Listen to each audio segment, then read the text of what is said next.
दोस्तों जय मसीह। फिर एक और बार आप सभी के बीच एपिसोड नंबर 8 पे वापस हम आ चुके हैं। आप सभी का फिर से बहुत बहुत स्वागत करता हूं। आज इस वीक का, इस सप्ताह का आखिरी चौथा दिन है, क्योंकि हमने तय किया था, आप सभी जानते हैं कि हफ्ते में 4 दिन, और उसके हिसाब से आज हफ्ते का चौथा दिन आखिरी दिन है। फिर उसके बाद ठीक 3 दिन बाद, यानी कि फ्राइडे आज है, तो सैटरडे, संडे, मंडे आपके बीच में मूसा की अध्ययन नहीं होगी। उसके बाद डायरेक्ट ट्यूसडे, मंगलवार से हम इसको कंटिन्यू करेंगे। तो इसको आपको पहले बता देता हूं ना। दोस्तों, कैसे हैं आप लोग? सुरक्षित हैं, सलामत हैं? और मैं समझता हूं कि नौकरी, बिजनेस, चर्च, मिनिस्ट्री, आपकी रिस्पॉन्सिबिलिटी सब स्टार्ट हो चुकी होंगी कम से कम 7, 8, 9 महीने के बाद, और जिसके चलते मैं समझता हूं कि काफी कटौती, कम से कम 400, 500 से भी ज्यादा लोग अब ऑनलाइन नहीं जुड़ पा रहे हैं। मैं उसकी वजह जानता हूं, बट कोई दिक्कत नहीं है, अपलोड हो जाता है, उसके बाद आप लोग देखते हैं, उसके लिए मैं अप्रिशिएट करता हूं ना। दोस्तों, साथ ही साथ बेहद बेहद अद्भुत तरीके से परमेश्वर इस अध्ययन को चला रहा है। और पिछला दिन यानी यस्टरडे मूसा के ऊपर, और वो स्वर्ग दूत कौन था जिसको कहते हैं परमेश्वर का दूत, उसके ऊपर अद्भुत अद्भुत तरीके से परमेश्वर ने बातें करी।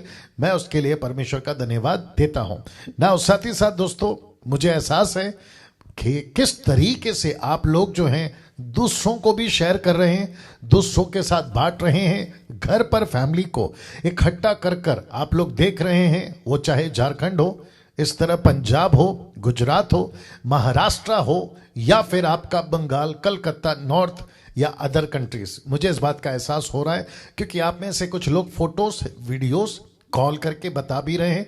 उसके लिए मैं परमेश्वर का धन्यवाद देता हूं। साथ ही साथ मैं जानता हूं कि परमेश्वर लगातार इसी तरीके से, आज तो एपिसोड नंबर 8 है, लेकिन उसके बाद जब एपिसोड नंबर 9, 10, 20, मुझे नहीं पता, जैसा जैसा चलता रहेगा, अद्भुत तरीके से आप जो हैं मिशन को, मूसा के सेवकाई को समझ पाओगे कि कैसे परमेश्वर तब काम करता था, कैसे अब वो काम करना चाहता है। यही मकसद के साथ आपके बीच में हम बातों को रखते हैं ना। दोस्तों, आपके स्क्रीन के ऊपर आप देख सकते हैं कि study on the ministry of Moses with pastor Daniel Raj, यानी मैं आप सभी का फिर से स्वागत करता हूं। फेसबुक, यूट्यूब, जहां से भी आप मुझे सुनते हैं, देखते हैं, आपका मैं बहुत बहुत स्वागत करता हूं ना। दोस्तों, आपके बीच में ये हमेशा रख रहा हूं, जो कि बहुत संक्षेप में, पहले 15-20 मिनट एक एक के ऊपर बात करता था, आजकल ऐसा नहीं कर रहा हूं। और उसकी वजह यह है कि हम सीधा फोकस जो है मूसा के अध्ययन पर ही जा रहे हैं। तो फेसबुक एक जगह है आप जहां से देखते हैं, यूट्यूब एक जगह है आप जहां से देखते हैं, तीसरा मई मिनिस्ट्री, चौथा है मसीह मंथन बैठक ना। साथ ही साथ आपके नॉलेज के लिए मैं प्रतिदिन बताते आ रहा हूं, लगातार 7 एपिसोड से, आज 8वां है। कम से कम 4 जगहों से आप मुझे सुनते हो प्रतिदिन, 25,000 से भी ज्यादा। वाह! और अगर इसमें एक एक मेंबर को ऐड कर दिया जाए तो 50,000। खैर, वो बात अलग है कि मेंबर में 5, 6, 7 ज्यादा लोग होते, बट मैं वहां नहीं जाना चाहता हूं। कम से कम प्रतिदिन 25,000 लोग, और +1 50,000 आप देखते हैं। बहुत बड़ी बात है, मैं समझता हूं कि बहुत बड़ी बात है। आपके नॉलेज के लिए बता दूं कि मसीह मंथन और मैं यानी डैनियल राज किसी प्रकार का फीस नहीं लेते हैं, किसी प्रकार की रजिस्ट्रेशन फॉर्म नहीं भराते। वो 200, 300, 500 की आजकल रेट लगी हुई है, मैं ऐसा नहीं करता हूं और इसके ऊपर हम विश्वास नहीं करते। आप जैसा बाकी लोग को देखते हैं करते हुए, वैसा हम नहीं करते। हमारा मकसद है यीशु की बातें मुफ्त में मिली हैं, मुफ्त में सिखाओ ना। उसके अलावा जो कि मसीह मंथन का ऑफिशियल अकाउंट जब स्टार्ट होगा, जो भी रकम या दान या पैसा आप देते हैं, उसको कैसे इस्तेमाल करेंगे उसकी भी पारदर्शिता, ट्रांसपेरेंसी आपके बीच में रखते चले जाएंगे ना। दोस्तों, मेरा मकसद ये 4 जगह से आपको दिखाने का यहां है कि यहां से मैं कुछ अपेक्षा करता हूं, फेसबुक वालों से, यूट्यूब वालों से, माय मिनिस्ट्री से और मसीह मंथन से अपेक्षा करता हूं। नंबर 1, आप बढ़ें प्रभु में, आप बढ़ें। क्योंकि ऐसा हो सकता है आप मुझे सुनते हैं, किसी और को सुनते हैं, तालियां बजाते हैं, अप्रिशिएट करते हैं, कमेंट्स करते हैं और दूसरों को शेयर भी करते होंगे और ये कहते होंगे कि देखो कितना अच्छा बोलता है ये दास। बट मुझे नहीं चाहिए वो, मुझे चाहिए आपको जो हम देते हैं या मुझ जैसे जो 10% लोग प्रचार करते हैं, हमें ये चाहिए कि आपकी उन्नति हो, आप यीशु के नजदीक आए, यीशु के मिशन को समझे, किस मकसद से आपका उद्धार हुआ है आप उसको समझे। अगर वो नहीं है तो मैं समझता हूं कि मुझ जैसे 10% का प्रचार करना बेकार हो जाएगा। जी, बहुत सही सुना आपने, बेकार हो जाएगा। हम किसी प्रकार के फेम, नेम, पैसे के चक्कर में नहीं आते हैं, कम से कम मैं नहीं आता हूं। तो इसका मतलब यह हुआ कि आप जितने भी लोग अभी 300 लोग जुड़ रहे हैं, देख रहे हैं, मैं उन सभी को रिक्वेस्ट करूंगा और साथ ही साथ जब ये अपलोड हो जाएगा उनको भी कहूंगा, और जो यूट्यूब पे मुझे फॉलो करते हैं मैं उनको भी कहूंगा कि सर सबसे पहली चीज, madam, sister, brother, pastor, evangelist, जो भी आप लोग, यूथ, आप लोगों से अपेक्षा है आप लोग प्रभु में बढ़े, आप खुद इतने मजबूत हो जाएं कि ऐसे जितने भी उल्टे सीधे वाद विवाद करते हैं ना जो संसारिक लोग हैं, उनको आप टक्कर की जवाब दे सके। यही मकसद के साथ मैं वीडियो बनाता हूं। आशा करता हूं कि आप ऐसा करोगे ना। दूसरी चीज, बहुत सारे लोग हैं जिनको खरी शिक्षा की तलाश है, वो भटक गए हैं। जवा विटनेस, माता यरूशलेम, ओनली जीसस, एलिमिनाटीज और साथ ही साथ में सर्वशक्तिमान, बिजली चमकने वाला, कोई कोरियंस कंपनी, कोरियंस लोग हैं वो ऐसा कर रहे हैं, उनके चक्कर में वो फंस रहे हैं। और साथ ही साथ में जिब्रिश भाषा, अन्य भाषा, टंग्स जिसको ये लोग कहते हैं, उसमें फंस रहे हैं। और ऐसे बहुत सारे wrong doctrines out of Bible, non biblical statements या डॉक्ट्रिन या साथ ही साथ में कॉन्टेक्स्ट को नहीं समझते हुए प्रचार कर रहे हैं, तो वो फंसे हुए हैं, उनको भी निकालना है। तो कैसे निकालेंगे? ऐसी वीडियोस मुझ जैसे 10% की sound doctrine, Christ sound doctrine teaching, जिसको पौलुस कहता है मसीह की सही शिक्षा, प्रेरितों की किताब 28:30 कहता है खरी शिक्षा, यीशु की शिक्षा वो सिखाता था। और इसी को तीतुस को कहा कि तू खरी बातों का प्रचार कर। तो मैं समझता हूं कि ऐसी वीडियोस को आप दूसरों को शेयर जरूर करें ना। दोस्तों, मेरा मकसद आपके बीच में ये 4 स्लाइड दिखाने का यहां है, और साथ ही साथ मसीह मंथन बैठक जो कि बहुत अद्भुत तरीके से फैल रहा है, काम कर रहा है, उसमें आपको जुड़ने के लिए, आपको 2 तरह से जुड़ने के लिए मैं आपके बीच में रख रहा हूं। एक है व्हाट्सएप, दूसरा है टेलीग्राम ऐप। ये आपके स्मार्टफोन से, एंड्रॉइड फोन्स में होते हैं, आप इसको डाउनलोड कर लें, या फिर व्हाट्सएप तो तकरीबन लोगों के पास होता है, बट अगर आपके पास में टेलीग्राम नहीं है उसको जोड़ ले, क्योंकि इसकी संख्या 2 लाख मेंबरों की है, व्हाट्सएप की संख्या मात्र 260 की है। तो ऐसा हम इसलिए कर रहे हैं क्योंकि सबसे ज्यादा ग्रुप हमारा टेलीग्राम में, बट व्हाट्सएप को जोड़ा है इसलिए क्योंकि कईयों को नहीं पता होता है कि टेलीग्राम ऐप क्या चीज है, और उनको बड़ी कठिनाई होती है, और जिसके चलते मैं समझता हूं कि ये दोनों ऑप्शन रखा है। आप कैसे जुड़ेंगे? इन नंबरों पे कॉल करने के चलते, एक स्लाइड पे 3 नंबर और दूसरे स्लाइड पे ये 3 नंबर, ऐसे करते हुए टोटल 6 नंबर आपको दिए गए। इसकी स्क्रीनशॉट ले लीजिएगा, कुछ सेकंड रख रहा हूं। वाह मनोज साहू कहता है कि सर हम सिर्फ आप ही को सुनते हैं। क्या बात है, थैंक यू सर, प्रभु आपको आशीष दे। गुड, या साउंड डॉक्ट्रिन। दूसरा ये स्लाइड, ओके। नाउ मुझे अब जो है वहां आना होगा जहां से आपको आज हम ले चलेंगे, और वह है यह, कहां गया जी, ये वाला। ओके, 1 सेकंड, और ये रहा आपकी स्क्रीन के ऊपर।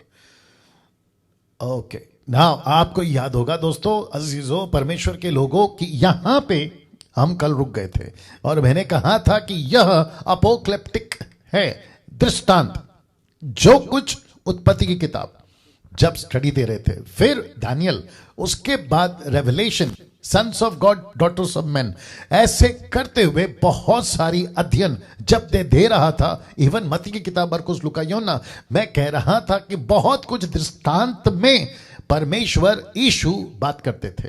अब ऐसा ही दृष्टांत, ये झाड़ी जिसको कहते हैं जलती झाड़ी, इंग्लिश में है बर्निंग बुश। तो मैं समझता हूं अजीजों, परमेश्वर के लोगों, कि हम सभी को इस बात को समझना होगा कि बहुत सारी बाइबल के अंदर ऐसी ऐसी बातें हैं जिसका खुलासा पवित्र आत्मा करेगा। According to 1 John chapter 2 verse 27 ऐसा लिखा है कि वह अभिषेक यानी पवित्र आत्मा आपको, जो तुम्हारे अंदर रहता है, सिखाएगा। तो मुझे सिखाता है, मैं आपको सिखाऊंगा, आपको सिखाता है, आप दूसरों को सिखाए। ऐसे करते हुए हम परमेश्वर की देह की उन्नति कराते हैं। और 5-fold मिनिस्ट्री भी इसी पर्पस के साथ दिया गया था। Ephesians chapter 4 and verse from 11 लिखा है कि ये दिए गए हैं ताकि edification of the body of Christ, the ministry purpose के लिए दिया है, सेंटिफिकेशन के लिए दिया है। किसको? 5-fold मिनिस्ट्री को। ये बातें आपको समझना जरूरी है ना दोस्तों। कल जहां पे मैं बता रहा था वो ये था कि कैसे वो दूत यीशु था और जिसकी एडिटिंग वीडियो यूट्यूब पे डाली है, साथ ही साथ फेसबुक पे डाली है, और टोटल फुल वीडियो यूट्यूब और फेसबुक पे दोनों पे अपलोड है। आप लोगों ने अगर नहीं देखा है, रिक्वेस्ट करता हूं आप लोग उसको देखें ताकि उन्नति हो, चीजों को समझ सकें। और काफी अप्रिसिएशन कल मुझे मिला करीबी लोगों से, अपने लोगों से, और मैं जानता हूं कि इस तरीके के खुलासे और भी होंगी। और परमेश्वर लगातार जब से कोरोना वायरस और लॉकडाउन चला था 7-8-9 महीने से, परमेश्वर दे रहा है। अब मैं ये भी जानता हूं कि कुछ लोग सहमत नहीं होंगे, तो उनकी रजामंदी और ना रजा या ना सहमत होना ये उनके पास रहने दो। मैं जो दे रहा हूं, मुझे जो मिला है, मैं अपनी वीडियो बना रहा हूं, आपके बीच में रख रहा हूं। अब आपकी मर्जी, आप उसको कितना लेते हो, कितना नहीं लेते, it's up to you totally. But जो एग्री नहीं करते हैं वो अपना वीडियो बनाएं, अपना पॉइंट ऑफ व्यू रखें, लेकिन मेरी वीडियो पे एडिट करके टिप्पणी करना, मैं इसको मूर्खता समझता हूं। कृपया करके ऐसा ना करें। वाह जी। अब आते हैं यहां पे, लिखा है यह अपोक्लिप्टिक है, उसी के हिसाब से बात कर रहा हूं दृष्टांत के रूप में। तो इसमें से क्या दृष्टांत या चिन्ह परमेश्वर दिखा रहा था मूसा को, रिलेटेड, कनेक्टेड यीशु के साथ, तो उसको देखेंगे। तो सबसे पहले मैं अपनी स्टडी स्टार्ट कर रहा हूं। आज माफी चाहता हूं, 12 मिनट तक मैंने बात करी है, बट मैं यहां से आज आपके बीच में बातों को रख रहा हूं। फिर से पूछते हुए आगे बढ़ूंगा, क्या आप तैयार हैं? जी, अगर आप तैयार हैं, मैं यहां से आगे बढ़ना चाहूंगा। यह अपोक्लिप्टिक है। क्या क्या दृष्टांत है? सबसे पहली लाइन, कटीली झाड़ी, दूसरा झाड़ी जल रही है, और तीसरा भस्म नहीं होती, पर भस्म नहीं होती। सबसे पहले ये 3 चीजें आपके बीच में रखना चाहूंगा। अब यहां से 400-450 लोग जुड़ चुके हैं। आप सभी का वेलकम करते हुए, यूट्यूब वालों का वेलकम करते हुए, आप सभी को कहते हुए कि पेन, डायरी, बाइबल सब कुछ आप लोग नोट करें और सतर्क, चौकन्ना, बिल्कुल भूख और प्यास के साथ और सीखने की मनसा के साथ बैठें, ताकि परमेश्वर का आत्मा आपको सिखाता चला जाए। कटेली झाड़ी लिखा है, दूसरा झाड़ी जल रही है, और तीसरा लिखा है भस्म नहीं होती, पर भस्म नहीं होती। इसका मतलब क्या है? तो सबसे पहले बात करूंगा कटीली झाड़ी। इसका मतलब क्या है? मजा आएगा। ऐसा क्यों लिखा है कटीली झाड़ी?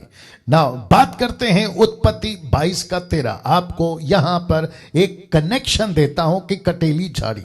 ना दोस्तों, इसको देख लीजिएगा, माफ करें, इसको पहले पढ़ लेते हैं। लिखा है, तब इब्राहिम ने आंखें उठाई और क्या देखा कि उसके पीछे एक मेढ़ा अपने सींगों से एक झाड़ी में बंधा हुआ है, फंसा हुआ है, अटका हुआ है, कुछ इस तरीके से। ये किसने देखा और किसने दिखाया? फिर प्रश्न उठता है, वही दूत जिसको मैंने कहा था डंके की चोट पे कि ये यीशु है, तो यीशु ने, उस दूत ने अब्राहम को दिखाया कि देखो ये वो मेढ़ा या वो जिसको तुझे बलि करना है इसहाक की जगह पे। और उस दिन ये मैसेज निकला था कि ठीक इसी तरीके से एक कटीली झाड़ी में, आपको मैं बताऊंगा कि कटीली झाड़ी क्यों, जिसको इंग्लिश में कहते हैं थ्रोन, थ्रोन देखो क्या है, या देख लीजिएगा, कटीली झाड़ी, थ्रोन, हाँ, या फिर ऐसे कह सकते हैं कांटों वाला झाड़ी।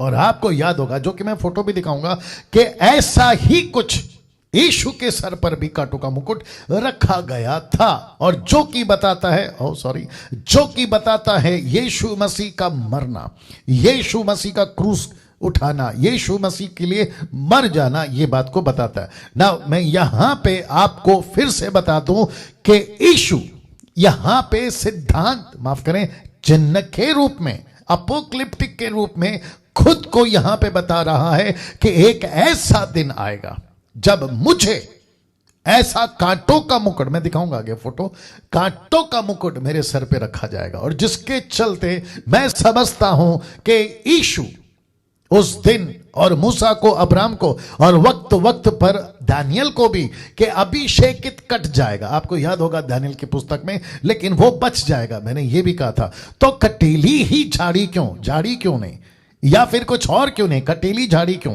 और साथ ही साथ दूसरा बता देता हूं कि झाड़ी जल रही है। ये क्या है? झाड़ी जल रही है, क्या है? थ्रोन ना, थ्रोन नहीं, not throne, okay, no problem. वापस आते हैं, लिखा है झाड़ी जल रही है, झाड़ी जल रही है, झाड़ी जल रही है, झाड़ी जल रही है। दोस्तों ये क्या है? ये है परमेश्वर का न्याय। किसके ऊपर? यीशु के ऊपर। क्यों? मैं बताऊंगा। सबसे पहले आपके बीच में रख दिया हूं कि कटीली झाड़ी, जो कि दर्शाता है यीशु को। यीशु के सर पर कांटों का मुकुट रखा गया था, कांटों का मुकुट, याद रखिएगा। और साथ ही साथ झाड़ी जल रही है। यह क्या है? परमेश्वर का न्याय, परमेश्वर का गुस्सा, परमेश्वर का जजमेंट। लेकिन पूरा दिखाना था या उतरना था किस पर? एक ऐसी मनुष्य जाति पर जो आदम के टाइम से पाप करती आई है, आदम के टाइम से, यानी कि पहला पृथ्वी का व्यक्ति जिसका नाम है आदम, पाप पे पाप, पाप पे पाप करते आया है। और वहां पे हम देखते हैं कि मानव जाति को सजा मिलनी थी, लेकिन सजा नहीं मिली। किसको? मानव जाति को। उसके जगह पे परमेश्वर न्यायी है, सच्चा है और जस्टिस है, जिसके चलते क्या कहते हैं, उसकी जगह रिप्लेसमेंट, मनुष्य की जगह अगर कोई ले सकता है, बड़े ध्यान से सुनना मुस्लिम्स, बड़े ध्यान से सुनना बुद्धिस्ट, या जो क्या नाम है, यहूदियों, बहुत ध्यान से सुनना बात को। यीशु ने उस जगह को लिया जिसको कहते हैं मनुष्य की जगह पे एक परमेश्वर ही मर सकता है, क्योंकि मनुष्य ही पापी है, परमेश्वर पापी नहीं है। और इसीलिए बहुत ध्यान से सुनना, यीशु मसीह को मरियम का बेटा बनकर आना पड़ा, नहीं तो कोई जरूरत नहीं थी। यीशु मसीह मानव रूप लेकर पृथ्वी पर आया। उसकी वजह यही थी कि परमेश्वर के गुस्से को, परमेश्वर के न्याय को मनुष्य पर ना डाले। इसलिए तो लिखा है ना कि अगर कोई मसीह में है, वो नई सृष्टि है, मसीह में है, दंड की आज्ञा नहीं है। रोमियो 8:1 अगर आपने पढ़ा होगा। अब हम मसीह में हैं, अब हम पर दंड की आज्ञा नहीं है, पाप का हुक्म नहीं है। ये बातें बताती है क्योंकि यीशु पाप की जगह हमारे और आपकी पाप की जगह मर गया। क्या अद्भुत है। और जिसके लिए लिखा है, मूसा ने जब देखा कि झाड़ी जल रही है लेकिन भस्म नहीं होती, मैं वो भी रखूंगा आपको, लेकिन फिलहाल बात करते हैं, झाड़ी जल रही है। यह गुस्सा है परमेश्वर का, यह न्याय है परमेश्वर का, यह परमेश्वर की वो तड़प है इंसान को बचाने की। इसको कहते हैं पैशनेट होना, इसको कहते हैं जलन रखना, इसको कहते हैं तड़प रखना कि कैसे बचाऊं, कैसे बचाऊं। वहां 6 लाख लोग थे, आज कितने लोग हैं मैं ये भी बताऊंगा। इनको कैसे बचाऊं, 2000 साल पहले कैसे बचाऊं। तो जिसके चलते परमेश्वर का न्याय, बड़े ध्यान से देखिएगा स्क्रीन के ऊपर, परमेश्वर का न्याय यीशु पर, परमेश्वर का न्याय यीशु पर। आप कहोगे पास्टर डैनियल कैसे? मैं आपको अभी कनेक्ट कर रहा हूं। आपको शायद याद होगा कि जब यीशु को क्रूस पे चढ़ाया गया, जैसे ही यीशु को क्रूस पे चढ़ाया गया, दोस्तों आप सभी जानते हैं कि एक ऐसा शब्द यीशु के मुंह से निकला, मत्ती 27 46, मैथ्यू 27:46 लिखा है, तीसरे पहर के निकट यीशु ने बड़े शब्द से पुकार पुकार कर कहा, एली एली लमा सबक्तनी, अर्थात हे मेरे परमेश्वर तूने मुझे क्यों छोड़ दिया। परमेश्वर को एली एलोहिम, एली एली ली एलोहिम, आपको याद आ गया होगा जी, हमेशा जुड़ता है। गैब्रियल माइकल, लेकिन लूसीफर नहीं आएगा जी, इसलिए सोच समझ के नाम रखे थे परमेश्वर ने भी। वापस आते हैं इसके ऊपर, तो यीशु कहता है कि पिता तूने मुझे क्यों छोड़ दिया। तो पिता कहता है क्यों ना छोड़ूं तुझे, क्यों ना छोड़ूं, क्योंकि मुझे गुस्सा आ रहा है, मुझे न्याय करना है, मुझे एक प्रकार का जस्टिफिकेशन चाहिए, उसके बिहाफ में कौन आएगा। तब लिखा है कि झाड़ी कटीली थी, वहां परमेश्वर का गुस्सा। इस मेमने के द्वारा हमको पता चलता है कि यीशु मसीह के ऊपर वो न्याय दिखाया गया कुछ इस तरीके से, क्रूस के ऊपर बलिदान होकर। वाह, इस क्रूस के ऊपर बलिदान होकर मैं समझता हूं ऐसा दृश्य, ये दृश्य पूरी दुनिया तकरीबन जानती होगी। ऐसा शायद ही कोई होगा जो क्रूस को नहीं जानता, दूसरे शब्द में क्रॉस को नहीं जानता होगा, ऐसा शायद ही कोई होगा। आप किसी भी कंट्री में चले जाओ, आप किसी भी जाति धर्म को पूछिएगा, आपको अक्सर पता चल जाएगा। मैं समझता हूं कि मैं परसेंटेज दे देता हूं 99.9%, सिर्फ 1 पॉइंट को मैं छोड़ रहा हूं। शायद वो आदिवासी होंगे या फिर पूरी दुनिया से जो टोटल कनेक्ट नहीं है, कटे हुए हैं, जिनका सरकार से कोई लेना देना नहीं है, जो कि अपने भारत में भी अंडोबार निकोबार में कम से कम 47 ऐसे महाद्वीप हैं या फिर ऐसे आइलैंड हैं जहां भारत सरकार भी नहीं पहुंची है। मैं वो 1 पॉइंट उनको दे रहा हूं, उनको नहीं पता होगा शायद, लेकिन पता क्या है ये 99.9% को कि क्रूस का मतलब होता है क्रिश्चियन। मैंने जानबूझ के क्रिश्चियन बोला जी। जिसको भी पूछो अगर क्रॉस है, कहते ये क्रिश्चियन है, क्रिश्चियन आ रहा होगा समझ में जी। तो दूसरे शब्दों में मुझे एज अ बाइबल टीचर, मुझे एज अ प्रीचर, मुझे एज अ क्राइस्ट फॉलोअर इस बात का गुस्सा है कि यीशु को जैसा पेश होना था या जैसा पेश करना था, और ये रिस्पॉन्सिबिलिटी है हर युग की, हर जनरेशन की, और इसी के चलते मसीह मंथन ये मेहनत कर रहा है कि ऐसा कोई भी युग ना हो जिसमें हम मसीह को ठीक से पेश ना कर पाए। उसकी तैयारी हम कर रहे ताकि मसीह ठीक से पेश हो। जैसा यीशु को पेश होना था वैसा नहीं हुआ है सर, 90% नहीं हुआ है, और जिसके चलते लोगों को क्रूस पता है लेकिन क्रूस वाला यीशु नहीं।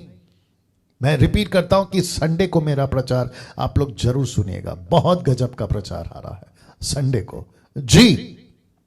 वापस आते हैं, 645 लोग जुड़ गए। आप सभी को रिक्वेस्ट करता हूं कि वॉच पार्टी करिए, शेयर करिए, कनेक्टेड रहिए, और जितनी तादाद में जुड़ सकते हैं जुड़िएगा। और जितने एडमिन्स हैं और जितने ऑनलाइन प्रीचर्स हैं, फ्राइडे के, सैटरडे के, संडे के, आप सभी को भी मैं रिकॉग्नाइज कर रहा हूं यहाँ पे, क्योंकि आपके जो कमेंट्स हैं मैं उसको देख रहा हूं। सिस्टर निर्जला जी, प्रेज द लॉर्ड, आप सभी को हम देख रहे हैं, ठीक है ना।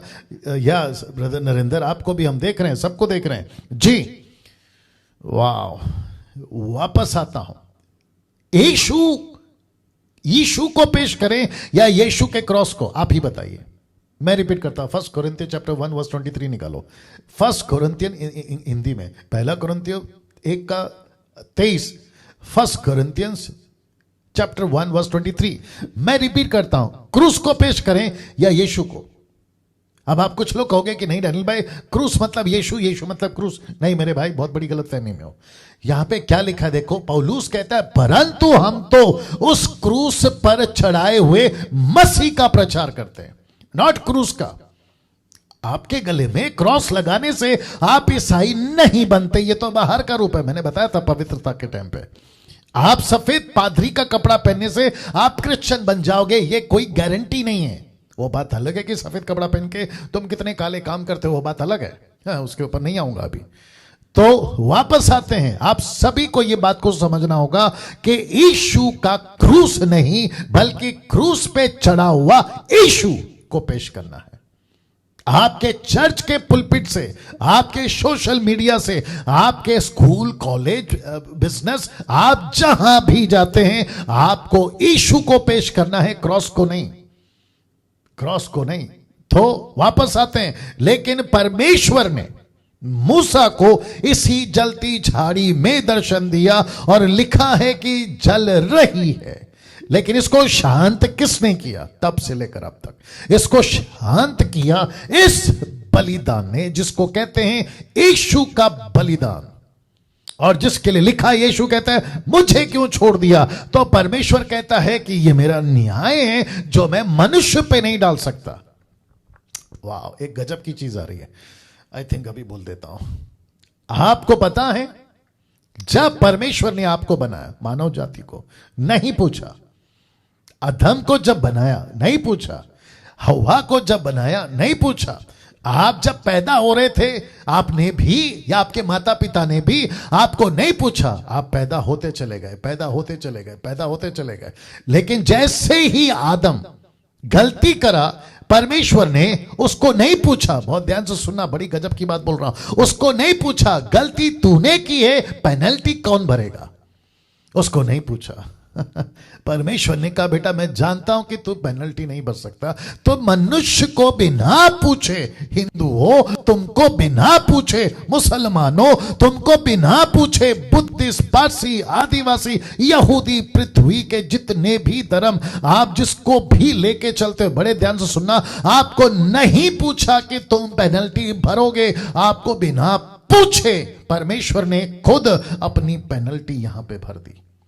आपके बदले में पेनल्टी, जुर्माना, जो गलतियां की है उसका जुर्माना आपसे नहीं पूछा, बल्कि यहां खुद परमेश्वर ने मानव को पूछे बिना खुद पे कर दिया। बस वो अब कह क्या रहा है मालूम है? गलती करिए ना, मेरे पर विश्वास करो कि तुम्हारी कीमत चुका दी है। गलती करिए है ना, पाप करा है ना, कबूल कर लो कि तुम्हारे पाप यीशु मसीह ने ले लिया है। दैट्स इट, खत्म, खेल खत्म। ये पृथ्वी, माय गुडनेस गेट रेडी, ये पृथ्वी टिकी है इस एक बलिदान की वजह से। आपका जो सूरज निकलता है ना, जिसको तुम सूर्य प्रणाम करते हो सुबह उठ उठकर, ये जो सूरज है ना, इसको एक बार पूछ लेना माइक देकर कि भाई तू किस मेहरबानी से आता है और किसकी वजह से टिका है, तो ये इसी का नाम लेगा जिसका नाम है यीशु। ये आपका चांद निकलता है ना रात में, जिसको आप चंदा मामा कहते हो, ये जो तारे निकलते हैं ना टिमटिमाते, जिसको तुम बच्चों को दिखाते हो, और ये आपकी गैलेक्सी, ये आपका पृथ्वी, ये आपका हवा, और ये आपकी पानी, और जमीन से उगने वाला अनाज, ये सब टिका है उस एक यीशु के वजह से। अगर यीशु बीच में नहीं आता, परमेश्वर कब का नूह की तरह और सदोम और गमों की तरह इसको खत्म कर देता, पीस के और जला के राख कर देता, जमीन को फाड़ देता और ये पृथ्वी खत्म हो जाती। वाह, इसलिए तो लिखा है कि मुझे क्यों छोड़ दिया। यीशु कहता है एली एली लमा सबक्तनी, मुझे क्यों छोड़ दिया पिता परमेश्वर। पिता कहता है कि मेरा गुस्सा, देख नहीं रहे हो झाड़ी कैसे जल रही है, कैसे जल रही है, ये गुस्सा है, ये जजमेंट है, ये न्याय है परमेश्वर का। और परमेश्वर कहता है कि मैं आदम को नहीं दे सकता क्योंकि वो उसके काबिल नहीं है। और एक आ गया, सुनो सुनो सुनो, इस पृथ्वी पे, बहुत ध्यान से सुनना, कनेक्ट कर लीजिएगा, इस पृथ्वी पे कोई ऐसा गुरु, इस पृथ्वी पे कोई ऐसा महान आत्मा या ऐसा कोई महान व्यक्ति या मौलाना या कैथलिक का फादर या पेंटिकोस्टल का पास्टर या किसी भी प्रकार का संत गुरु इस पृथ्वी पर कभी कभी खुद का, दूसरों का तो छोड़ो, खुद का तक पाप माफ नहीं करा सकता परमेश्वर के सामने खड़ा होकर, जब तक यीशु का लहू उसके ऊपर ना आ जाए। क्या बात करते हो? वाह, कैसा लग रहा है? मैंने पूछा कैसा लग रहा है? आप अपनी प्रतिक्रिया देते रहें, बट साथ ही साथ आप खुद सोचिए। मैं फिर कहता हूं, हाँ बहस करो, आर्ग्यूमेंट करो। डैनियल भाई ऐसे कैसे बोल सकते हो, हमारा वाला, उसका वाला, इसका वाला, लाल वाला, पीला वाला, नीला वाला, आप समझ रहे हो हमारा क्या? फिर उसने तो ऐसा हमको सिखाया, इसने तो हमको ऐसा सिखाया। एक ही प्रश्न पूछना, इसकी शुरुआत कहां से हुई, इसका फाउंडेशन क्या है, इसका तथ्य तथ्य क्या है, सच्चाई क्या है, यीशु की तथ्य क्या है पता है, फाउंडेशन। यीशु की सच्चाई क्या है पता है, मानव जाति बना भी नहीं था, परमेश्वर ने प्लान बी बना के रखा था कि जैसे ही मनुष्य गलती करेगा, मेरे पास में एक ऐसा मसीह है जिसकी भविष्यवाणी सृष्टि के बनने से पहले आई है। क्या बात करते हो? आदम पाप भी नहीं किया था, परमेश्वर ने बोला कि प्लान बी मेरे पास में है, मसीहा मरेगा क्रूस के ऊपर। मैं फिर कहता हूं, इस पृथ्वी पर ऐसा कोई केमिकल, ऐसा कोई पाउडर, ऐसा कोई इंजेक्शन, टैबलेट, कैप्सूल नहीं बना है, वैक्सीन नहीं बना है। कोरोना से तुम्हारा वैक्सीन काम कर जाएगा, HIV पे तुम्हारा वैक्सीन काम कर जाएगा, इलाज कर जाएगा, लेकिन तुम्हारे पाप पर कोई प्रकार का पानी, किसी प्रकार का पेड़ पत्ता, पूजा थाली, नारियल नहीं काम करेगा, बत्ती या अगरबत्ती। अरे है ना बात समझ में? ये सिर्फ यीशु का लहू। मैं फिर कहता बहस करो, कोई मतलब नहीं है तुम्हारे बहस करने से। अगर तुम एक पार्टी कहती है कि जो पृथ्वी है ना वो चार कोना है, चार कोना इंग्लिश में क्या कहते हैं? चार कोना, ट्रायंगल, एंगल, क्या बोलते हैं उसको? हाँ, और एक ग्रुप कहता है गोल है। अब मुझे बताइए, जो कहता है स्क्वायर है, चार कोना है, उसका क्या करें? हंसी नहीं आएगी। जगत जानता है कि पृथ्वी गोल है। हद हो गई यार। बहस करो ना, करो। आज गुरुवार है, माफ करें, आज शुक्रवार है, बहस करो ये कि नहीं आज शनिवार है। तुम्हारी जिंदगी खत्म हो जाएगी या तुम्हारी किताबें खत्म हो जाएगी, प्रूफ नहीं कर पाओगे कि आज सैटरडे बल्कि आज फ्राइडे है। क्या बात करते हो यार? या सोचिए, जो सच है वो सच है, इसको कोई माई का लाल झुटला नहीं सकता, नहीं झुटला सकता। आप बहस करो, कोई मतलब नहीं है। तुम्हारी अरे तुम्हारे पीछे वाले खत्म हो गए, तुम क्या बात करते हो? यीशु था, यीशु है, यीशु रहेगा। मैं वापस कह रहा हूं, यह तथ्य है, यह फाउंडेशन है। कई ज्योतिष जो यीशु को नहीं मानते थे, कई ज्योतिष जो यहोवा को नहीं मानते थे, अन्य जाति थे, वो कौन से देवता को मानते थे? बाल को, नीले को, पीले को नहीं पता, लेकिन उन्होंने भविष्यवाणी की है कि यहूदा के गोत्र में, जो कि अभी 25 दिसंबर को पूरी दुनिया जिसको कहती है नाताल, बड़ा दिन, क्रिसमस कहती है, वो भविष्यवाणी कर चुके थे। यशायाह 600 साल पहले यह भविष्यवाणी कर चुका था कि एक मसीहा पैदा होगा और वो मसीहा मानव जाति के लिए मरेगा। तो जलती झाड़ी गुस्सा किसने शांत किया? यीशु ने। न्याय किसने लिया? किसके ऊपर आया? यीशु के ऊपर आया। कैसे होता है साबित? ये वचन। नहीं तो यीशु हमेशा कहते हैं, यूहन्ना की किताब में जितने पादरी मुझे सुन रहे और जितने पास्टर मुझे सुन रहे, मेरे साथ में सहमति जताइए। यीशु ने क्या कहा? मैं पिता में हूं, पिता मुझ में है, मैं पिता को देखता हूं, मैं पिता को देखकर काम करता हूं, पिता ने मुझे अकेला नहीं छोड़ा। ऐसा कितनी बार पढ़ते हैं मत्ती, मरकुस, लूका, यूहन्ना में। मत्ती में 28 है, मरकुस में 16 है, लूका में 24 है, यूहन्ना में 21 अध्याय। आखिर में एक जगह पे यीशु बोलता है, मुझे क्यों छोड़ दिया? इसकी वजह यह है कि परमेश्वर का गुस्सा यीशु ने अपने ऊपर लिया, जिसको कहते हैं उसका न्याय यीशु मसीह ने अपने ऊपर लिया, उसको कहते हैं जाड़ी जल रही है। लेकिन दोस्तों ये देखो क्या निकल गया। ये लिखा है भस्म नहीं होती। जल तो रही है लेकिन भस्म नहीं होती। यीशु क्रूस पे, माफ करें पीछे डाल देता हूं वापस से, यीशु मसीह क्रूस पे तो मरा, लेकिन लिखा है भस्म नहीं होती। इसका मतलब क्या पता है? यीशु जी उठा। क्या बात है? यीशु जी उठा, यहां क्रूस पे मरे और यहां जी उठे। लिखा है झाड़ी जल रही है, झाड़ी जल रही है लेकिन भस्म नहीं होती। अभिषेकित काटा जाएगा लेकिन अभिषेकित नहीं मरेगा। दानियेल की पुस्तक में बता दिया था। वैसे ही यीशु मरा लेकिन जी उठा, जिंदा है। इसलिए तो मूसा बोलता है ये क्या गजब है। मूसा बोलता है, मैं पढ़वाऊंगा, वो बोलता है क्या गजब है, जल तो रही है लेकिन भस्म नहीं होती। ये क्या चक्कर है? ऐसा कौन सा पेड़, ऐसी कौन सी झाड़ी, माफ करें, नॉट पेड़, not tree but the Bush, ऐसा कौन सा झाड़ी जो जल रही है पर भस्म नहीं होती? इसको देखने के लिए वो नजदीक गया और जिसकी चर्चा मूसा के बाद के नबियों ने, यहोशू ने, वो जितने प्रॉफिट हैं, वो चाहे यशाया हो, यिर्मयाह हो, हेसेकेल हो, आमोस हो, मीका हो, वो सभी ने, और उसके बाद खुद यीशु ने खुद की प्रोफेसी करी। और जॉन द बैप्टिस्ट का तो गजब है, उसने कहा कि मेरे बाद जो आ रहा है वो जगत का पाप उठा ले जाएगा। ये सब क्या है? अपोक्लिप्टिक चिन्ह के रूप में, दृष्टांत के रूप में किसको बताता है? यीशु को। अब मुझे बताइए, ऐसी जगत में कौन सी पुस्तक है? जितने मसीह लोग सुन रहे, 728-30 लोग जो भी सुन रहे, आप सभी को पूछूंगा, ऐसी कौन सी पुस्तक है जिसमें इतना स्पष्ट किसी के बारे में लिखा हो? जरा निकाल के बताइए। इतना स्पष्ट कि ऐसा पैदा होगा, ऐसा मकसद है उसका, वो ऐसा मरेगा, फिर वो जी उठेगा। जितने आए वो तो मर गए, वो बात अलग है, लेकिन जी उठेगा। कमाल करते हो यार। तो भस्म नहीं होती, झाड़ी भस्म नहीं होती। इसका मतलब है कि यीशु मरा और जी उठा। आप अपनी प्रतिक्रिया दीजिए मुझे प्लीज। या पिंटू चौहान कहते हैं only Bible. I agree with you brother, only Bible, सिर्फ बाइबल या पवित्र शास्त्र। बाइबल मतलब पवित्र शास्त्र। नाउ दोस्तों, आपके बीच में रखने जा रहा हूं वचन 4।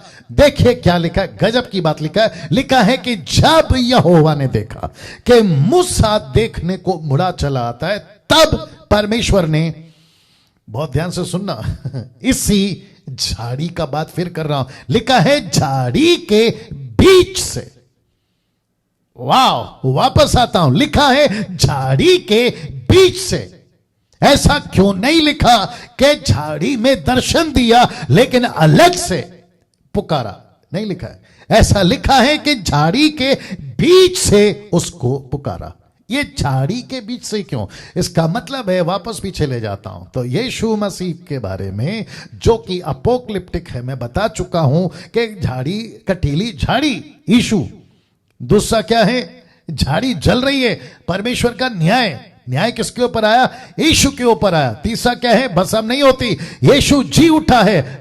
जीसस क्राइस्ट छुटकारा देने वाला मसीहा जी उठा है, रास्ता खुल चुका है स्वर्ग जाने का। अब किसी प्रकार का श्राप, किसी प्रकार का बंधन, किसी प्रकार का जजमेंट, किसी प्रकार की पेनल्टी अब नहीं है। इसलिए लिखा है, इसलिए लिखा है, इसलिए लिखा है कि उसी के बीच से उसने उसको पुकारा, क्योंकि एक बहुत बड़ा मिशन इसी झाड़ी से निकलेगा। लिखा है, हे मूसा, हे मूसा। मूसा ने कहा, क्या आज्ञा? तो इसका मतलब है कि झाड़ी के बीच से छुटकारा आ रहा है, झाड़ी के बीच से बड़ा क्षमा आ रहा है, झाड़ी के बीच से स्वर्ग जाने का रास्ता आ रहा है। इस पृथ्वी के ऊपर न जाने कितने ऋषि, न जाने कितने मुनि, न जाने कितने गुणी, न जाने कितने राजा महाराजा पैदा हुआ, लेकिन एक ने भी नहीं कहा कि मैं सत्य हूं, मैं रास्ता हूं, मैं जीवन हूं, मैं मार्ग हूं, मेरे पास में आओ। ऐसा किसी ने नहीं कहा सिवाय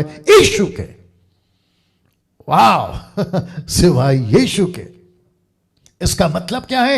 यीशु कहता है कि अब रास्ता निकलेगा झाड़ी के बीच से, अभी क्षमा निकलेगी झाड़ी के बीच से, अब रास्ता निकलेगा झाड़ी के बीच से। और मूसा जैसा सेवक, और मूसा जैसे सेवक, और आज के युग में डैनियल राज और मुझ जैसे दस्तक और मसीह मंथन वालों, हम भी निकलेंगे। वापस दिखा देता हूं, झाड़ी के बीच से।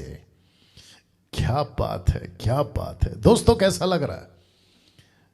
वाह, अगर ये चेयर नहीं होता, या ये किसी प्रकार का शूट नहीं चल रहा होता, और मैं किसी खुले मंच पे प्रचार कर रहा होता, तो मैं शायद वहां पर 2-3 बार कूद जाता, ऊपर नीचे जंप कर लेता, ये बताते हुए कि आप सब कुछ इस झाड़ी के बीच से शुरू हुआ उस वक्त से। और यीशु की सेविकाएं पौलुस को कहां से मिले? उसी क्रूस से। इसलिए तो लिखा है ना, मैं उस क्रूस की कथा को छोड़ और कुछ नहीं जानूंगा। पतरस की सेवा कहां से निकली? इसी झाड़ी के बीच से। डैनियल राज की सेवा 28 साल पहले कहां से निकली? इसी झाड़ी के बीच से।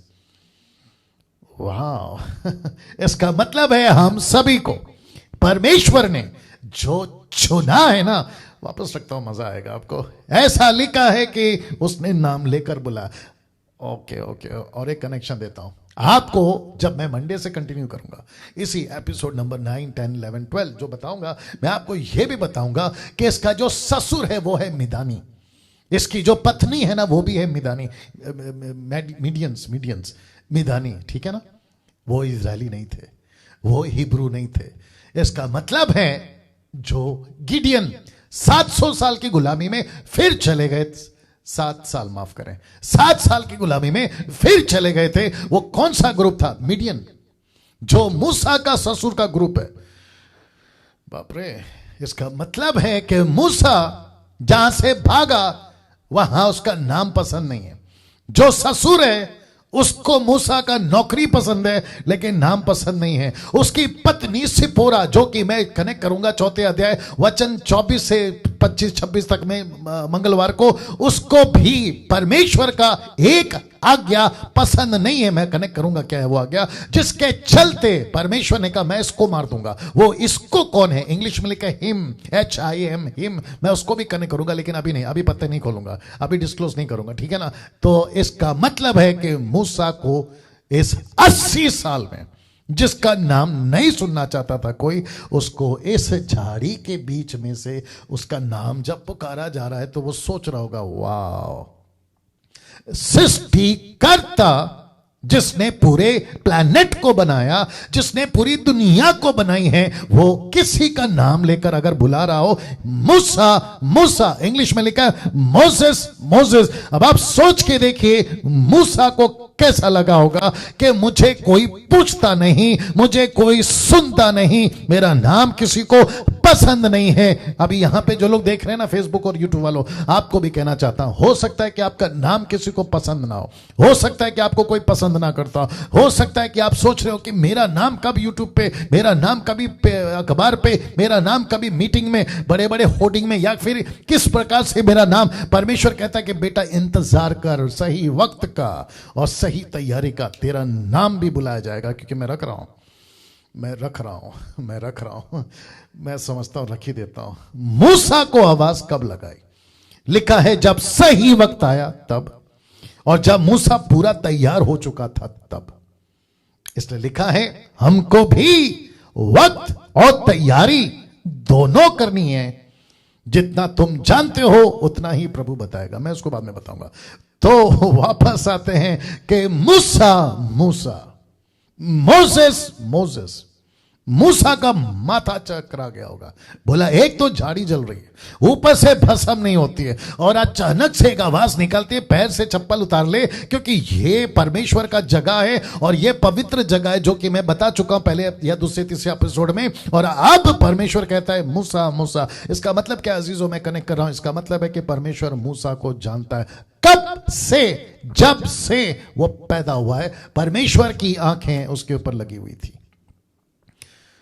Amazing amazing amazing amazing. इस पृथ्वी पे आपको ऐसा लगता होगा, मैं भी कनेक्ट करूंगा, इस पृथ्वी पे आपको लगता होगा मुझे कोई नहीं जानता, बट नहीं भूलना जितने एडमिन्स और जितने फ्राइडे सैटरडे संडे के प्रीचर्स, अगर आप लोग मुझे सुन रहे हैं ना, अभी आपको मैं बताता चलूं कि ऊपर बैठा एक सृष्टिकर्ता, अगर आपकी तैयारी सही है और आपका वक्त सही है, ऐसा ही नाम आपका भी पुकारा जाएगा। डैनियल डैनियल या जो भी आप लोग देख रहे हैं, मैं नाम नहीं लूंगा और किसी का, आप सभी का सो एंड सो आपका भी नाम ऐसा ही लिया जाएगा जैसे जलती झाड़ी के बीच से परमेश्वर ने कहा मूसा मूसा। क्या गजब है दोस्तों, क्या गजब है, अमेजिंग। इसका मतलब है और एक आ गया, इसका मतलब है कि देश के प्रधानमंत्री ने आपको नियुक्त नहीं किया है, लंदन का प्रिंस ने आपको नियुक्त नहीं किया है, किसी और कंट्री के लोगों ने आपको एम्बेसडर बनाकर नियुक्त नहीं किया है AK-47 देकर, बल्कि परमेश्वर ने अपनी 2-धारी तलवार, वेपन, इब्रानियों 4:12 वो आपके हाथ में दिए। और उसने कहा, दूसरा कुरिन्थियों उसका 5वां अध्याय वचन 17, 18, 19 में 20 में कहता है कि तुम मेरे राजदूत हो। पहला पत्र 2:9 कहता है कि तुम मेरे चुने हुए वंश, याज, पदधारी, पवित्र और समाज हो। क्या बात है, कैसा लग रहा है कैसा लग रहा है, अमेजिंग ना जी। मैं वापस कह रहा हूं, आपका वो नाम जानता है, ये दिमाग में गार्ड बांध लो। मैं कनेक्ट कर रहा हूं, मैं कनेक्ट कर रहा हूं क्योंकि प्रूफ देना बहुत जरूरी है। मैंने ऐसा क्यों कहा, हमको भी वक्त और तैयारी दोनों करनी है, क्योंकि ब्रैकेट में लिखा है कि जितना तुम जानते हो उतना ही प्रभु इस्तेमाल करेगा। अगर मत्ती की किताब पढ़ी है तो मत्ती सही बात करेगा, मरकुस से बात नहीं करेगा। क्यों? क्योंकि परमेश्वर सब जानता है। परमेश्वर कहता है बेटा तू कितना जानता है। इसीलिए बहुत जरूरी है कि 66 बुक, यीशु की, पिता की ओल्ड टेस्टमेंट, न्यू टेस्टमेंट, सबकी स्टडी रखो, सबकी जानकारी रखो, परमेश्वर आपको इस्तेमाल करेगा। तो वापस कहता हूं, सही वक्त का इंतजार करो और सही तैयारी करो। कुछ लोग कहते हैं कि वक्त का इंतजार नहीं करूंगा, तैयारी नहीं करूंगा, शॉर्टकट मारूंगा। शॉर्टकट का मतलब किसी बड़े दास के पास जाऊंगा, जैसे एलिशा गया था एलिया के पास में, उसने कहा कि अपनी चादर मेरे ऊपर डाल दे और तेरा जो डबल अभिषेक है वो मेरे ऊपर आ जाए। तो छोटा सा कोई स्क्रिप्चर आउट ऑफ कॉन्टेक्स्ट उठाकर उसको डॉक्ट्रिन बनाकर अपनी मिनिस्ट्री मत खड़ी करो, नहीं तो आंधी तूफान चलेगी, गिर जाएगी। बाप रे।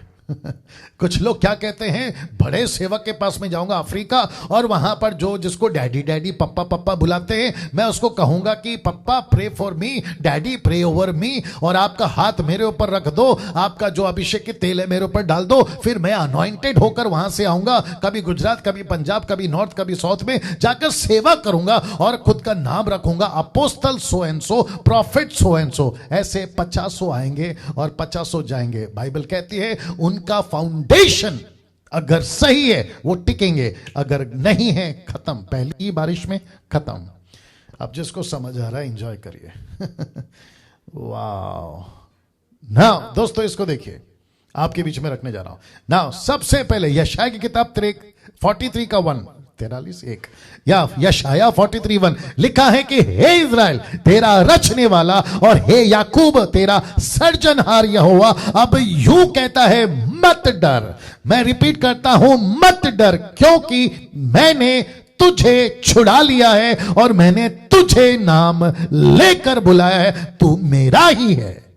हालांकि कॉन्टेक्स्ट में एक नेशन है, कॉन्टेक्स्ट में एक राष्ट्र है, लेकिन जैसे मूसा को दी थी ना आवाज, मूसा मूसा मूसा, वैसे ही परमेश्वर कहता है मैं तेरे नाम लेकर बुलाया और तू मेरा है, तू मेरा है। आज हो सकता है कि आपको ऐसी पहचान ना मिले जैसी पहचान अक्सर लोग अपेक्षा करते हैं, कोई फर्क नहीं पड़ता, आपको कोई पहचाने ना पहचाने, ऊपर बैठा परमेश्वर आपको पहचानता है। फिर यिर्मयाह 1:5 क्या कहता है, उसको देखिए मजा आएगा। लिखा है गर्भ में, द बुक ऑफ जरमाया 1:5 कहता है गर्भ में रचने से पहले ही मैंने तुझ पर चित्त लगाया, उत्पन्न होने से पहले ही मैंने तुझे अभिषेक किया, मैंने तुझे जातियों का भविष्यवक्ता ठहराया।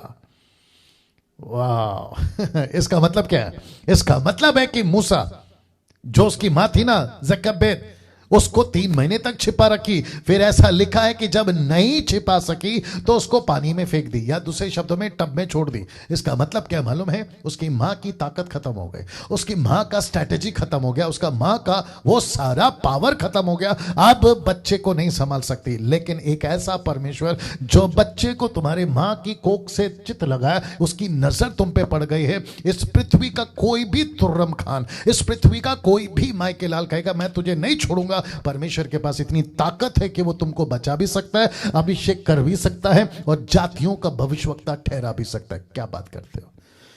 वाह। थोड़ा हजम करिए, पानी पी रहा हूं।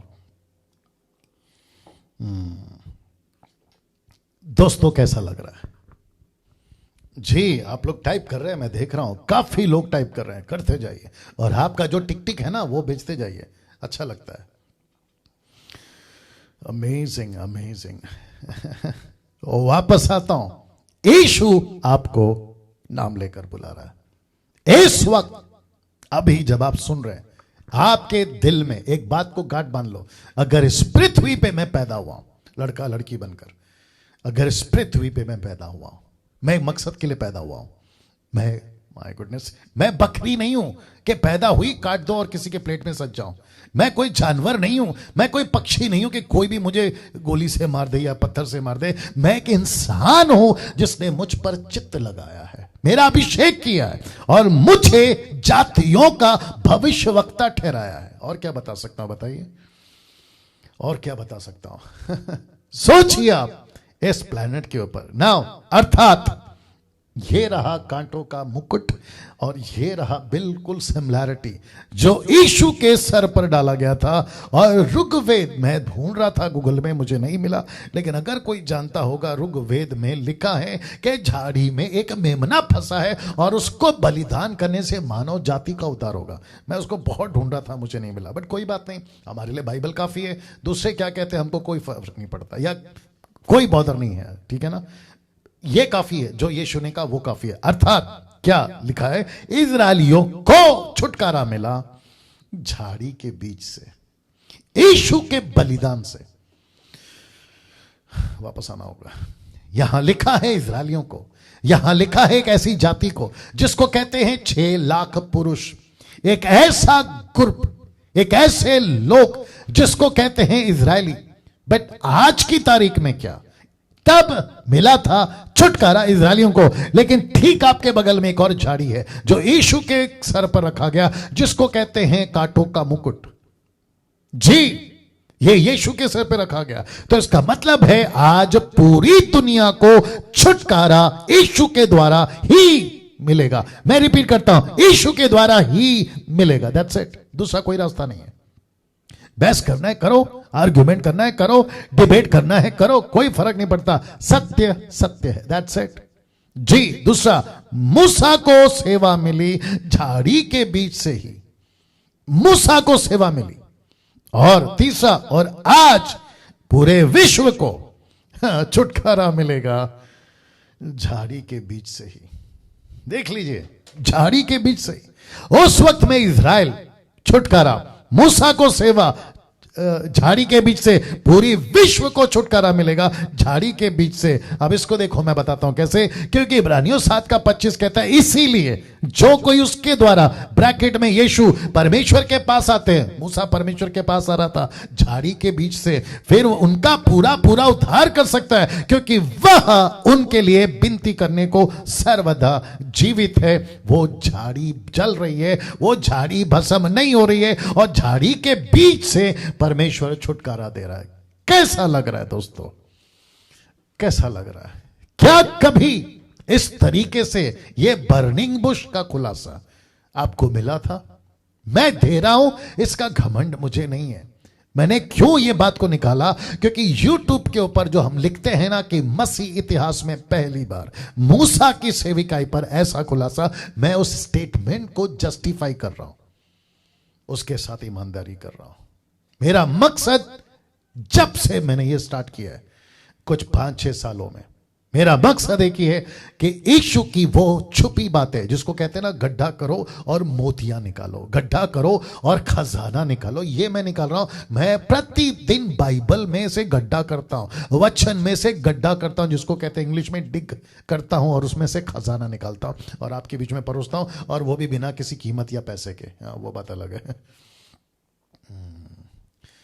वाह लिखा है झाड़ी के बीच में से, तो इसका मतलब है यीशु के पास में, और एक आ गया, यीशु के पास में कोई भी आ सकता है। जब यीशु मसीह ने तुमको नहीं पूछा क्या मैं तेरे पाप के लिए क्रूस पे मरूं, नहीं पूछा, तो वैसे ही बिना किसी इनविटेशन काट के चले आओ।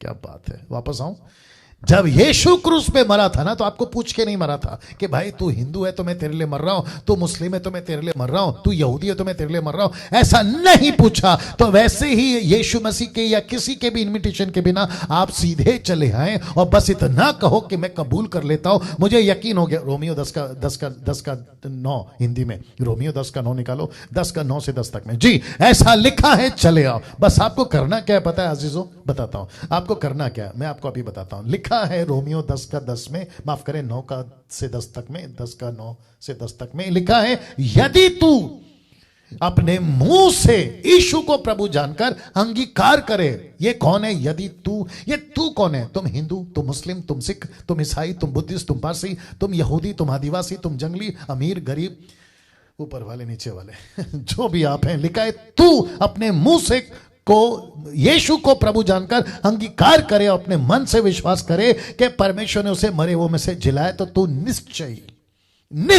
कंफर्म, तू निश्चय उद्धार पाएगा। कंफर्म, पक्की तौर पे। सरकार क्या देगी तुमको? आधार कार्ड, नागरिकता यहां की, बाकी कौन सा गवर्नमेंट तुमको ग्रीन कार्ड दे देगा, सिटीजनशिप यहां की, अमेरिका की, यूरोप की। परमेश्वर कहता है ऐसा आधार कार्ड और ऐसा ग्रीन कार्ड मैंने थप्पा लगाया। किससे? अपने लहू से, अपने बलिदान से, जिसको कहते हैं जलती झाड़ी। ऐसी आइडेंटिटी कार्ड, आईडी कार्ड, ऐसी क्या कहते हैं, कंफर्मेशन, टोटल कंफर्मेशन प्रभु देता है। मेरे पास चले आओ, मैं तेरा उद्धार करूं। लिखा है पूरा पूरा उद्धार करूंगा, इसमें कोई शक नहीं है। पास्टर डैनियल, मैंने बहुत पाप किए हैं, तो प्रभु कहता है चले आओ। मैंने बहुत मर्डर किए हैं, तो प्रभु कहता है चले आओ। मैंने बहुत डाका डाला है, तो प्रभु कहता है चले आओ। मैं 33 कोटियों को मानता हूं और मैं बहुत बड़ा मूर्ति पूजक हूं, प्रभु कहता है चले आओ। क्या बात है, प्रभु कहता है चले आओ। इसलिए लिखा है उसके पास आते हैं जो कोई यीशु के द्वारा परमेश्वर के पास आते हैं। यीशु के द्वारा, क्या हो रहा है मेरे साथ? यीशु के द्वारा, नॉट एनीबडी एल्स, और कोई दूसरा नहीं, सिर्फ यीशु के द्वारा, ओनली बाय जीसस।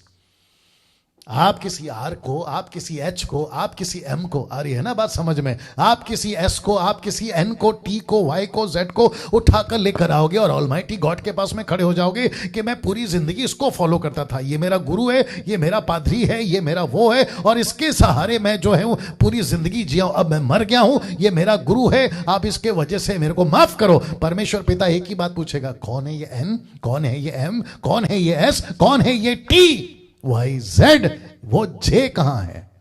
जीसस कहां है? यस्तुस कहां है? ईसा मसीह कहां है? यीशु मसीह कहां है? ये पूछेगा। इसलिए तो लिखा ना, इसलिए जो कोई यीशु के द्वारा उसके पास आते हैं। वाह अमेजिंग। लिखा है उसका पूरा पूरा उद्धार कर सकता है। दोस्तों मेरे जो वक्त का भी ख्याल रखना है, आता हूं। लिखा है आज भी ये बर्निंग बुश जल रही है। मैं रिपीट करता हूं कि आज भी बर्निंग बुश जल रही है, वो झाड़ी जल रही है। कहां? परमेश्वर के पर्वत, ब्रैकेट में कलीसिया पर। जी जी, वापस आता हूं।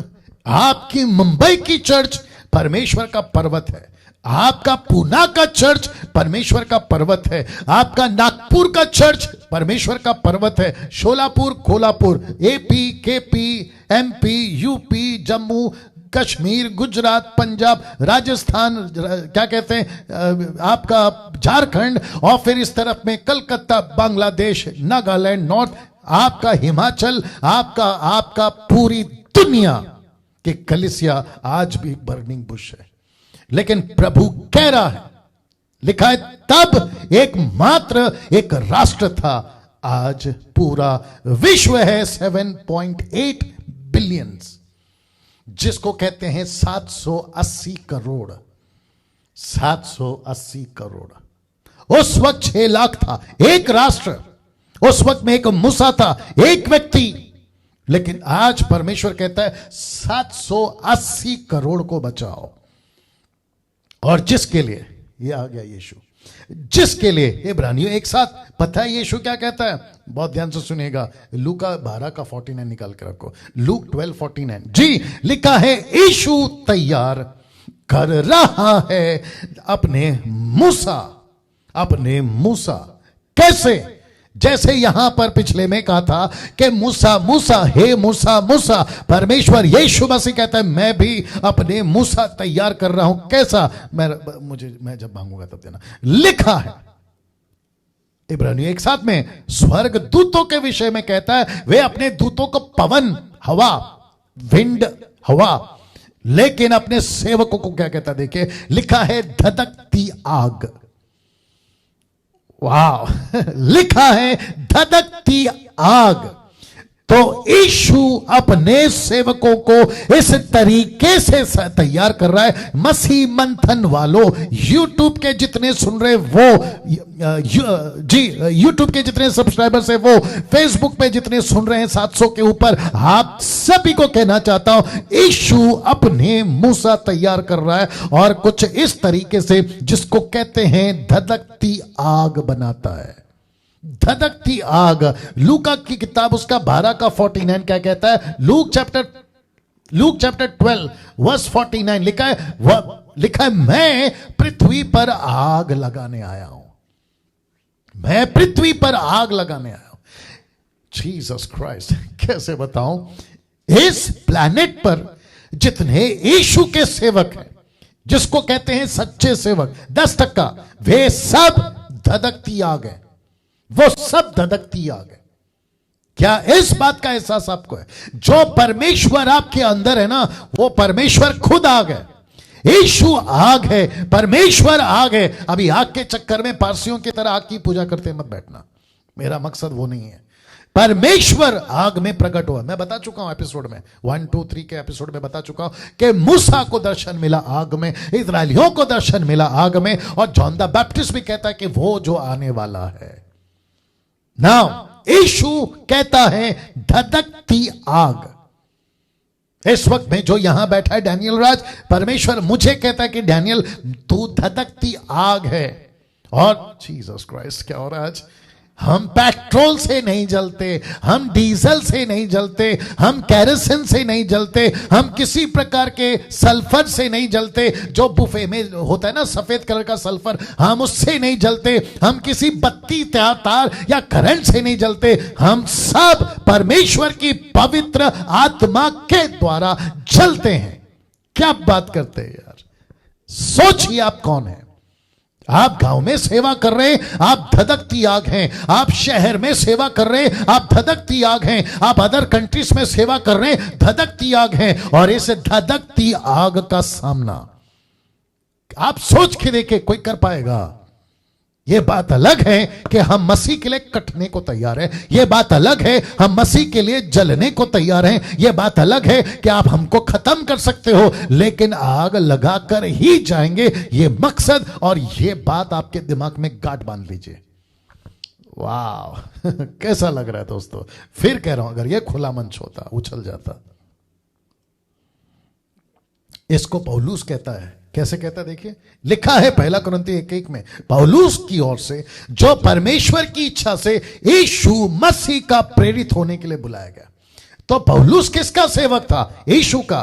फिर कहता 1 कुरिन्थियों 1:23 में, परंतु मैं या हम तो क्रूस पर चढ़ाए हुए मसीह का प्रचार करते हैं। इसका मतलब क्या है? मैं तो वो झाड़ी का प्रचार करूंगा, मैं तो उस क्रूस का प्रचार करूंगा जो क्रूस के ऊपर यीशु मरा। मैं तो ऐसे तरीके से यीशु मसीह की चर्चा करूंगा। इसलिए तो लिखा कि मुझे बुलाया गया है, आपको भी बुलाया गया। जितने लोग मसीह में हैं, जितने भी मसीह में, लड़का लड़की, दास दासी, बड़ा छोटा, अमीर गरीब, रोडपति करोड़पति, ऐसा वाला वैसा वाला, पैसा वाला, आप सभी को यीशु ने बुलाया। You are called by Jesus, that's it. आपको बुलाया गया दोस्तों, आपको बुलाया गया। अब आप सोच के देखो, आपकी मिनिस्ट्री है ना, टाटा, अंबानी, बिरला, लंदन का प्रिंस से भी कई तगड़ी है, क्योंकि इनको सब यहां मिल रहा है। आपको जो मिलेगा ना वो तो स्वर्ग में मिलेगा, और जिसकी कोई कंपैरिजन नहीं कर सकता, कोई तुलना नहीं कर सकता। ऐसा गजब का इनाम यीशु ने कहा है कि मैं तुम्हें दूंगा ना। दोस्तों मुझे समाप्त भी करना है, तो वचन 7, 8 और 9 और फिर आखिरी में 10 बताकर बस करूंगा, ठीक है ना। लिखा है, यहोवा ने कहा, मैंने अपनी प्रजा के लोग जो मिस्र में हैं उनके दुखों को निश्चय देखा है। उनकी जो चिल्लाहट परिश्रम करने वालों के कारण जी होती है उसको भी सुना है। उनकी पीड़ा पर मैंने चित्त लगाया। वचन 8, इसलिए अब मैं उत्तर आया हूं कि उन्हें मिस्रियों के वश से छुड़ाऊं, उस देश से निकालकर एक अच्छे और बड़े देश में जिसमें दूध और मधु की धारा बहती है, अर्थात कनानी, हित्ती, एमोरी, पज्जी, हिब्बी, यबूसी लोगों के स्थान में पहुंचाऊं। याद आ गया स्वर्गदूत ने क्या कहा था? जो परमेश्वर का दूत था, जो कि मैंने कहा था ये यीशु मसीह, उसने यही कहा कि मैं तुझे पहुंचाऊंगा। वचन 9, इसलिए अब सुन इसलिए अब सुन मूसा, अब सुन, इस्राएलियों की चिल्लाहट मुझे सुनाई पड़ी है और मिस्रियों का उन पर अंधेर करना भी मुझे दिखाई पड़ा है। वचन 10, इसलिए आ मैं तुझे फिरौन के पास भेजता हूं कि तू मेरी इजरायली प्रजा को मिस्र से निकाल ले आए। ऐसा सुनते ही मूसा ने क्या कहा? मूसा का रिएक्शन क्या था? मूसा क्या बोल बैठा? परमेश्वर उसको क्या कह रहा है? ये टोटल बातचीत अब बाकी का नेक्स्ट वीक ऑन ट्यूसडे, अब अगले मंगलवार को जो आने वाला है, ठीक है ना।